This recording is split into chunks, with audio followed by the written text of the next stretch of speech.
Class 10, this is your second video of chapter 1, Geography, Resources and Development. Last video में हमने resource की definition के बारे में बात की थी और किस तरह से जो रिसोर्सेज है वो टाइप ऑफ रिसोर्सेज यानी कि डिवाइडेड है ये। फर्स्ट इसमें से हमारा आता है on the basis of origin. इसमें हमने पढ़ा था biotic resources and abiotic resources. अब इनको हम डिटेल में पढ़ेंगे। तो बायोटिक रिसोर्सेज कौन से होते हैं? These are obtained from biosphere and have life such as human being, flora and fauna, fisheries, livestock, etc. Biotic जो रिसोर्सेज होते हैं यानी कि लिविंग बीइंग, लिविंग ऑर्गेनिज्म इसके अंदर आपका आता है। ह्यूमन बींग्स भी लिविंग है, फ्लोरा एंड फौना हो गया यानी कि वाइल्ड लाइफ, और अगर हम वेजिटेशन की बात करें, फिशरीज वगैरह हो गया, लाइफ स्टॉक आपका कैटल्स वगैरह हो जाता है, जो भेड़ बकरियां वगैरह होती हैं।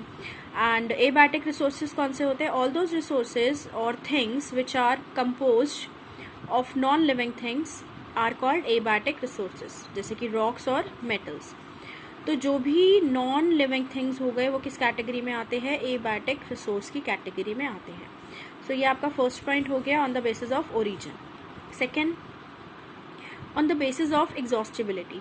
First is renewable resources and second is non renewable resources. ये हम बचपन से ही पढ़ते आ रहे हैं कि रीनेबल और नॉन रीनेबल रिसोर्सेज में क्या डिफरेंस होता है। So let's start with reading. Renewable resources which can be renewed and or reproduced by physical, chemical or mechanical processes are known as renewable or replenishable resources.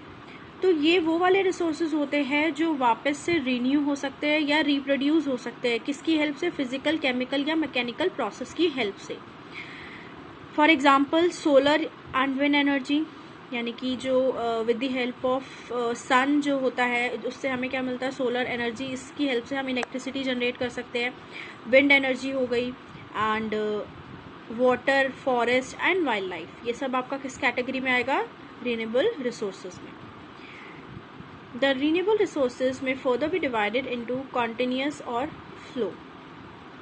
ये हमने पीछे table में पढ़ा था, एक बार फिर से देख लेते हैं इसको। जो रीनेबल रिसोर्सेज है वो आपका कंटिन्यूअस में कंटिन्यूअस और फ्लो यानी कि विंड और वाटर में एंड बायोलॉजिकल में डिवाइड होते हैं।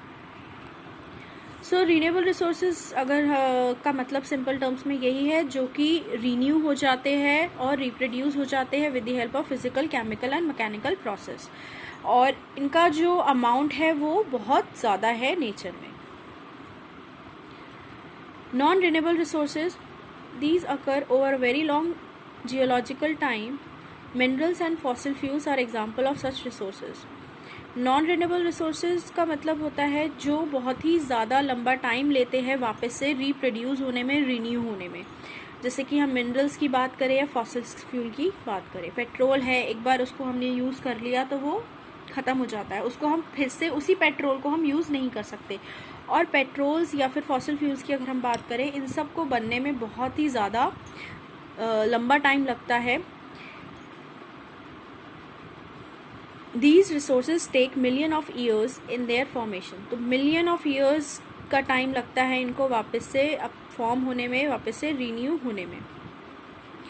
सम of these resources like metal are recyclable and some like fossil fuels cannot be recycled and get exhausted with the use. कुछ ऐसे होते हैं जिनको हम रिसाइकिल कर सकते हैं और कुछ ऐसे फॉसिल फ्यूल्स होते हैं जिनको हम रिसाइकिल नहीं कर सकते। ठीक है, तो मेटल्स जो होते हैं वो आपका एक रिसाइकलेबल प्रोसेस है, उसको आप रिसाइकिल कर सकते हो। बट अगर हम फॉसिल फ्यूल्स की बात करें जैसे कि पेट्रोल, कोल, इन सब की अगर हम बात करें तो they can not be recycle. अगर एक बार वो ख़त्म हो जाते हैं तो उस पेट्रोल को या उस कोल को हम उसको फिर से यूज़ नहीं कर सकते। सो थर्ड आपका जो टाइप है वो है on the basis of ownership. Individual resources. First आपका इस कैटेगरी में क्या है? Individual resources. These are owned privately by individuals. Many farmers own land which is associated to them by government against the payment of revenue. सो यहाँ पे जो ownership का मतलब है कि जो रिसोर्स होगा या तो वो किसी इंडिविजुअल्स को बिलोंग करेगा, यानी कि एक पर्सन को बिलोंग करेगा, या तो वो किसी कम्युनिटी को बिलोंग करेगा, या फिर वो जो रिसोर्स होगा वो किससे बिलोंग करेगा, वो आपका नेशनल रिसोर्स होगा यानी कि पूरे देश का रिसोर्स होगा, या फिर वो इंटरनेशनल रिसोर्स होगा यानी कि जो अदर देन जो हमारी कंट्री से बाहर की जो कंट्रीज है वो इंटरनेशनल रिसोर्सेज में काउंट होंगे। सो ओनरशिप का मतलब होता है जो रिसोर्स है उस पे किसी एक पर्सन का अधिकार है या फिर एक से ज़्यादा। तो पहले हमने इसमें फर्स्ट कैटेगरी आपकी क्या है, इंडिविजुअल रिसोर्स, यानी कि जो रिसोर्स होगा वो कौन ओन करेगा, वो कोई इंडिविजुअल ओन करेगा। तो यहाँ पे हमने पढ़ा कि जो भी लैंड, सपोज यहाँ पे फार्मर्स की हम बात कर रहे हैं, जो गवर्नमेंट अलॉट करती है किनको, फार्मर्स को, तो उसके अगेंस्ट यानी कि उसके बदले में जो पेमेंट होती है यानी कि रेवेन्यू की पेमेंट होती है, गवर्नमेंट को क्या मिलता है, टैक्स मिलता है। और विलेजेस की अगर हम बात करें, in villages there are people with land ownership but there are many who are landless. कुछ विलेजेस में आपने देखा ही होगा कि कुछ लोगों के पास क्या होती है, लैंड होती है, और कुछ लोगों के पास लैंड नहीं होती, कुछ लोग क्या होते हैं, लैंडलेस होते हैं।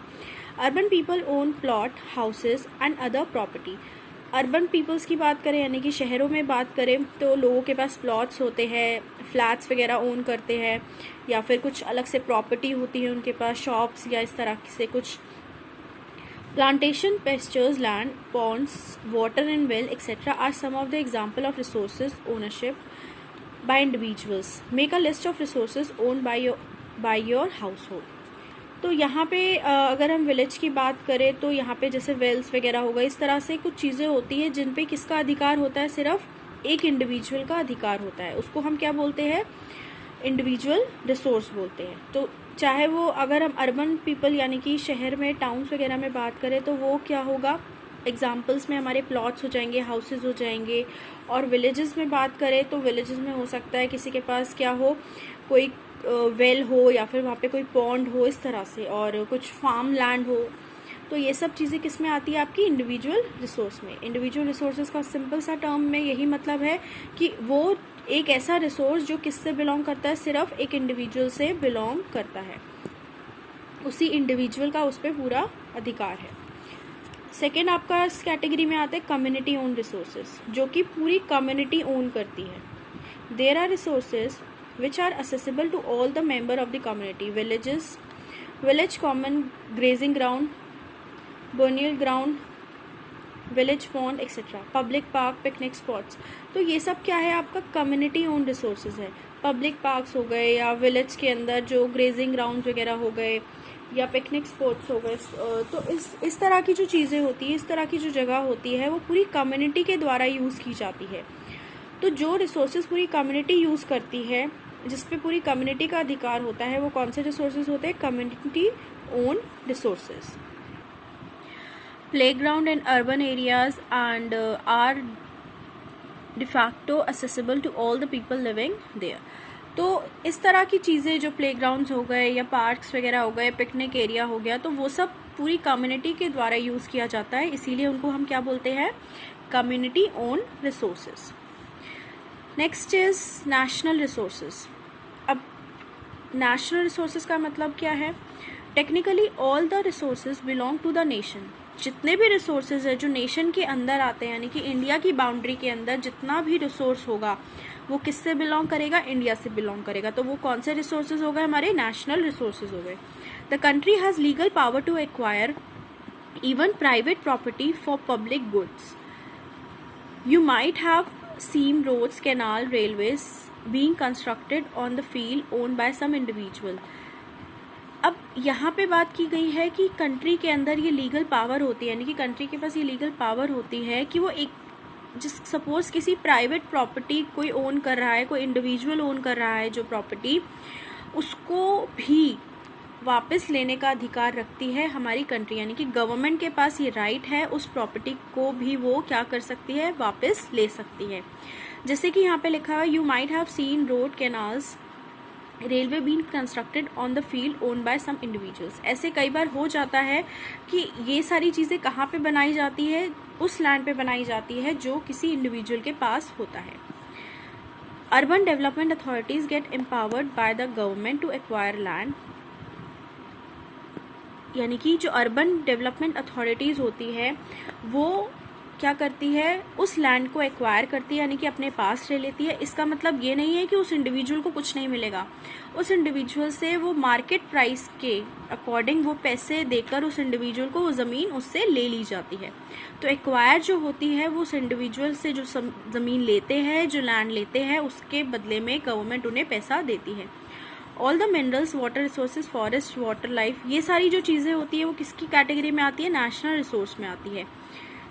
And oceanic area up to 12 nautical mile, यानी कि 22.2 kilometres from the coastal term as territorial water and resources there in belong to the nation. अब जो से इंडिया की हम बात करें, इंडिया के कोस्टल लाइन से 22 किलोमीटर्स तक जितना भी पानी है, जितना भी ओशन वाटर है, यानी इंडियन ओशन है, 22 किलोमीटर्स तक वहाँ तक इंडिया का अधिकार है। यानी कि ये बाउंड्री किसकी है, 22 किलोमीटर्स तक इंडिया के अंदर ही आता है। और उस 22 किलोमीटर से, यानी कि इस पॉइंट से आप इस पॉइंट तक भी चले गए, ज़रा सा भी आगे चले गए, तो वो इंटरनेशनल रिसोर्स हो जाता है। यानी कि जो वाटर है वो इंटरनेशनल वाटर हो जाता है। इंडिया की कोस्टल लाइन से 22 किलोमीटर्स तक जो वाटर होगा वो इंडियन वाटर होगा, यानी कि वो नेशनल रिसोर्स होगा। लेकिन आप उससे एक पॉइंट भी आगे चले गए तो आप इंटरनेशनल वाटर में आ जाएंगे। ऑलराइट, यहाँ से हम नेक्स्ट वीडियो में कंटिन्यू करेंगे इंटरनेशनल रिसोर्सेज।